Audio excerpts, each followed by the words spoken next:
T G, ഇന്നത്തെ ദിവസം കേരളത്തിലൊരു പ്രത്യേകതയുണ്ട്. അതായത് ഈ സ്ത്രീകൾക്ക് KSRTC ബസ്സിൽ സൗജന്യ യാത്ര.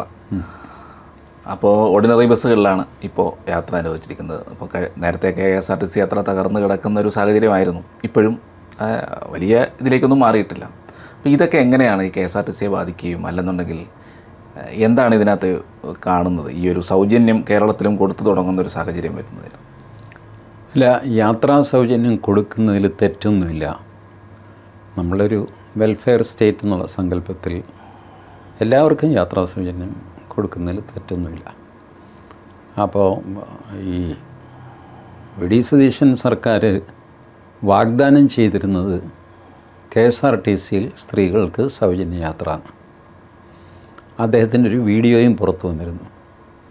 നിങ്ങൾക്ക് തീർത്ഥാടനത്തിന് പോകാം, എവിടെ വേണമെങ്കിലും പോകാം എന്നൊക്കെ പറഞ്ഞിട്ട്. ഇപ്പം അതില്ല, ഓർഡിനറിയിൽ മാത്രമായിട്ട് ചുരുക്കി. അതിനാണ് BJP സമരം ചെയ്യുന്നത്. മഹിളാ മോർച്ച പറയുന്നതിനകത്ത് കാര്യമുണ്ട്. നിങ്ങളുടെ വാഗ്ദാനം ബ്ലാങ്കറ്റായിരുന്നു, KSRTCയിൽ സൗജന്യം എന്നായിരുന്നു. അന്ന് നിങ്ങൾ പറഞ്ഞിരുന്നില്ല. അപ്പോൾ അതിന് മറുപടി പറയേണ്ടത് സർക്കാരാണ്.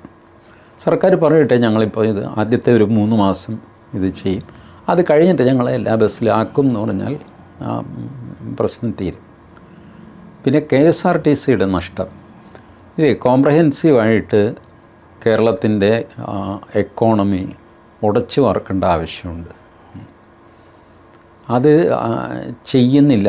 ഒരുപാട് വെസ്റ്റഡ് ഇൻട്രസ്റ്റ് ഉണ്ട്. നമ്മളുടെ ധവളപത്രം നോക്കിയാൽ അറിയാം. ധവളപത്രത്തിൽ ഏറ്റവും കൂടുതൽ കാശ് ചിലവാക്കുന്നത് എന്തിനാണ്? ശമ്പളത്തിനും പെൻഷനുമാണ്. അതെ, അങ്ങനെ ഒരു മോഡൽ സർവൈവ് ചെയ്യും. ശമ്പളം വീണ്ടും കൂട്ടിക്കൊടുക്കണം. ഇപ്പം എന്തോ ധനകാര്യ ഈ 5 വർഷത്തിലൊരിക്കൽ ശമ്പളം പുതുക്കുന്ന ഒരേ ഒരു സ്റ്റേറ്റ് കേരളമാണ്. ബാക്കിയൊക്കെ 10 വർഷം കൂടുമ്പോഴായിരുന്നു. ഇവിടെ 5 വർഷം കൂടുമ്പോൾ ചെയ്യും. സർക്കാർ ഉദ്യോഗസ്ഥന്മാർക്ക് ശമ്പളം കൂട്ടി കൊടുക്കും. അതനുസരിച്ച് പെൻഷനും പെൻഷൻകാരുടെ എണ്ണവും ഒക്കെ ആയിട്ട് വർദ്ധിക്കും. അപ്പോൾ major portion of your revenue is going to administrative expense. എങ്ങനെ ഒരു സ്റ്റേറ്റ് സർവൈവ് ചെയ്യും? 70% മുകളിലാണെന്ന് തോന്നുന്നു. 77% ആണ് ശമ്പളം, പെൻഷൻ, പലിശ അതിലെന്തോ 20% വരുന്നുണ്ട്.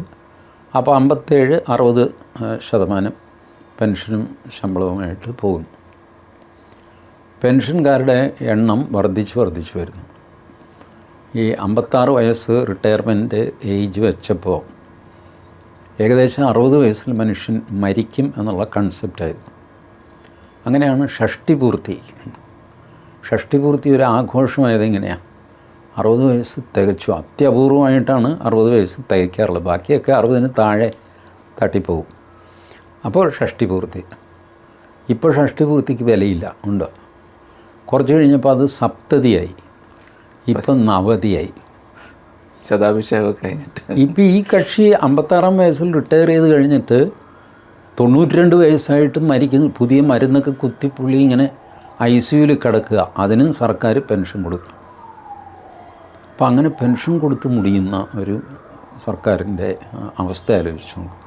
ഒന്നുകിൽ ഈ പെൻഷൻ ഒരു ക്യാപ്പ് വരണം, അല്ലെങ്കിൽ പെൻഷൻ കൊടുക്കുന്ന പീരീഡിന് റിട്ടയർ ആയി കഴിഞ്ഞാൽ ഒരു 5 വർഷം ഒക്കെ പെൻഷൻ കിട്ടും. അത് കഴിഞ്ഞാൽ you have to take care of yourself. പണ്ടെന്നോ സർക്കാരിൽ ജോലി ചെയ്തിരുന്നു എന്നുള്ള പേരിൽ ഇനിയുള്ള 40 വർഷം എനിക്ക് പെൻഷൻ കിട്ടണം എന്ന് പറയുന്ന ഒരു നല്ല കാര്യമൊന്നുമല്ല. അപ്പോൾ സംവെയർ, ഞാനിപ്പോൾ ഇത് ഇങ്ങനെ തന്നെ ചെയ്യണമെന്നല്ല ഞാൻ പറയുന്നത്, somewhere a line is to be drawn. ഇതിനൊക്കെ ഈ വേണ്ടാത്ത ചിലവുകളൊക്കെ കുറയ്ക്കുകയും കേരളത്തിലെ ഈ കെട്ടിട നിർമ്മാണം ഒന്ന് കുറച്ചാൽ തന്നെ സർക്കാർ ചിലവിൽ എത്ര കെട്ടിടങ്ങളാണ് വയ്ക്കുന്നത്? ചുമ്മാ കെട്ടിടം പണി, എന്നിട്ട് ഉദ്ഘാടനത്തിന് വേണ്ടി കിടക്കുക. കെട്ടിടം പണിഞ്ഞിട്ട് അതിനകത്ത് ആശുപത്രി കെട്ടിടമായിരിക്കും, അതിനകത്ത് കട്ടിലും ഇല്ല, മെത്തയില്ല, ഒന്നുമില്ല, ഉപകരണങ്ങളില്ല, ഡോക്ടറില്ല, ഒന്നുമില്ല. പിന്നെ ഈ കെട്ടിടം എന്തിനാണ് പണിഞ്ഞ്? അത് കിഫ്ബിയുടെ ഫണ്ട് വന്നു, അപ്പോൾ കെട്ടി. ഇങ്ങനെയൊക്കെ പറഞ്ഞ് അനാവശ്യമായ ചിലവുകളാണ് നിറയെ. അതൊന്ന് ട്രിം ചെയ്താൽ തന്നെ KSRTCയുടെ ഈ നഷ്ടം ഇതൊക്കെ നികത്താൻ പറ്റും. നമ്മുടെ ശ്രീധരനുണ്ടല്ലോ, അദ്ദേഹം ഈ മെട്രോ റെയിലല്ല, സ്പീഡ് റെയിൽ, അതിന് 1,00,000 1.5 ലക്ഷം കോടി അത് നഷ്ടത്തിലാവും. എപ്പോൾ ലാഭത്തിലാവും? അപ്പം അദ്ദേഹം അതിന് കൊടുത്ത മറുപടി, പോലീസ് സ്റ്റേഷനിൽ നിന്ന് നിങ്ങൾക്ക് ഒരു മാസം എത്ര രൂപ ലാഭമുണ്ട്? ഇല്ലല്ലോ. അതുപോലെ വേണം ജനങ്ങളുടെ യാത്രയെ കാണാൻ. പൊതുഗതാഗതം എന്ന് പറയുന്നത് ഒരു ഗവൺമെൻറ്റിൻ്റെ ചുമതലയാണ്. അതിൽ സബ്സിഡി കൊടുക്കുന്നതിൽ തെറ്റില്ല. നമ്മളൊരു സ്മോൾ എമൗണ്ട് അവരുടെ നിന്ന് മേടിക്കുന്നു. ഇപ്പോൾ റെയിൽവേ ഉണ്ടല്ലോ, ഞാൻ അറിഞ്ഞിടത്തോളം 42% നമ്മളുടെ ടിക്കറ്റ് ചാർജ്. 100 രൂപ വാങ്ങേണ്ട സ്ഥലത്ത് 42 രൂപയെ വാങ്ങുന്നുള്ളൂ ഇപ്പോഴും റെയിൽവേ. ബാക്കി അവർ ഫ്രൈറ്റ്, ഗുഡ്സ് ട്രെയിൻ അതിൽ നിന്നുള്ള വരുമാനമൊക്കെ കൊണ്ടാണ് അവർ പിടിച്ചു നിൽക്കുന്നത്. അപ്പോൾ ശ്രീധരൻ പറഞ്ഞു, ഇങ്ങനെ ഈ ലാഭം ഉണ്ടാക്കുന്ന ഒരു സ്ഥാപനമാണ് പൊതുഗതാഗതം എന്ന് വിചാരിക്കാതിരിക്കുക. അപ്പോൾ ഈ ടെൻഷൻ ഒഴിയും. KSRTC നഷ്ടമാണ്, നഷ്ടത്തിലേ വരുള്ളൂ. അത് നിങ്ങൾക്ക് ലാഭം ഉണ്ടാക്കണമെങ്കിൽ ticket charge, minimum ticket charge 100 രൂപ അങ്ങനെയൊക്കെ ആക്കി കഴിഞ്ഞാൽ ലാഭമാണ്. അപ്പോൾ KSRTCയിലുണ്ട് ഈ പെൻഷൻ പരിപാടി.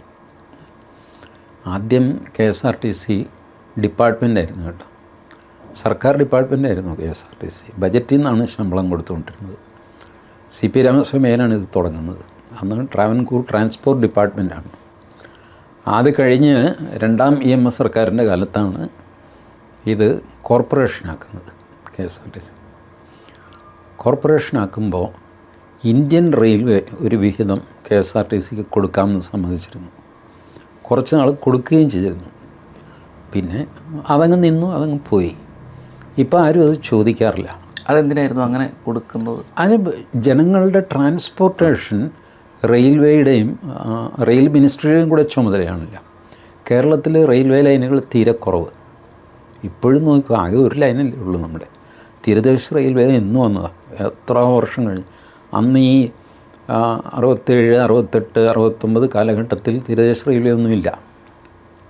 അപ്പോൾ വലിയ പ്രശ്നമാണ്. അപ്പോൾ പൊതുജനത്തിൻ്റെ ട്രാൻസ്പോർട്ടേഷൻ, പൊതുഗതാഗതം, അതിൻ്റെ ഉത്തരവാദിത്വം റെയിൽവേക്കുണ്ട്. റെയിൽവേ പറഞ്ഞു, നിങ്ങൾ കോർപ്പറേഷനാക്കി ഞങ്ങൾ ഒരു വിഹിതം ഞങ്ങൾ തരാം എന്ന് പറഞ്ഞു. ഗവൺമെൻറ് ഡിപ്പാർട്ട്മെൻറ്റിന് റെയിൽവേയിൽ നിന്ന് കാശ് ട്രാൻസ്ഫർ ചെയ്യാൻ പറ്റില്ല. പക്ഷേ കോർപ്പറേഷൻ ആയിക്കഴിഞ്ഞാൽ അതിനൊരു സ്വയംഭരണം വന്നു. അപ്പോൾ പൈസ ട്രാൻസ്ഫർ ചെയ്യാൻ പറ്റും. എനിക്ക് തോന്നുന്നു ആദ്യത്തെ 6-7 വർഷം അവർ ട്രാൻസ്ഫർ ചെയ്തു. പിന്നെ അത് എല്ലാവരും മറന്നു. ഇപ്പം ഞാനായിട്ടിത് പറഞ്ഞ് ഇനിയിപ്പോൾ ഇന്ത്യൻ റെയിൽവേക്ക് സമരം നടക്കും. പിന്നെ എന്തെങ്കിലുമൊക്കെ മാറിക്കാണും കേട്ടോ, ആയതുകൊണ്ട്. ഞാനിത് നിയമസഭാ രേഖകൾ, നിയമസഭാ ഡിബേറ്റ്സ് എടുത്ത് നോക്കുമ്പോൾ യാദൃശ്യമായിട്ടാണ് ഇങ്ങനൊരു സാധനം എൻ്റെ കണ്ണിൽ പെടുന്നത്.